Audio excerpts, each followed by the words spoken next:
Specially ভিডিওটা লিয়ে আইছি আপনারা সামনে একটা ক্যামেরার মানে একটা আছে ডিভাইস আছে যেটা হলো গিয়া মাইক।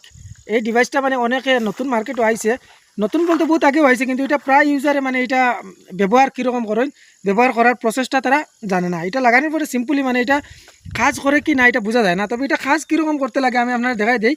এটা আপনারা নর্মালি কীটা করবো, এই যে সেন্সার যেটা আছে আপনারা দেখাই, এই যে সেন্সার যেটা আছে এই যে এটার লগে একটা সেন্সার থাকবো। এই সেন্সারটা কীটা করবো আপনারা মোবাইলের এই যে চার্জের পিনেরই ঢুকাইবে, ঢুকানোর পরে মাইক যেটা আছে এটাতে আপনারা দেখবা অন অফ করার একটা বটম আছে, এটাতে আপনারা এখানে ক্লিক করবা, টেপা মারি রাখবা একটু 2 সেকেন্ড রাখবা, রাখার পরে দেখবা একটা গ্রিন লাইট জ্বলবো, তার মানে ক্যামেরা মাইকটা ওপেন হয়ে গেছে, মানে মাইকটা অন হয়ে গেছে।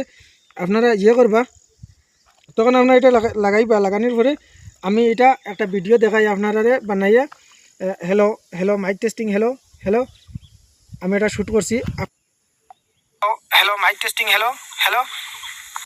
এটা মানে ইজিলি আপনারা এটা দিয়ে মানে ওয়ার্ক করাইতে পারবা, এটার কোনো ঝামেলা নাই, আলাদাভাবে কোনো অ্যাপ্লিকেশন ডাউনলোড করতে লাগে না, কোনো অ্যাপ্লিকেশন লাগে এটা কানেক্ট করতে লাগে না। এটাই আজকের আমার মানে এই ভিডিওর মাধ্যমে আপনারা জানানি আসলো যে এটা মাইকটা কীরকম কানেক্ট করতে লাগে।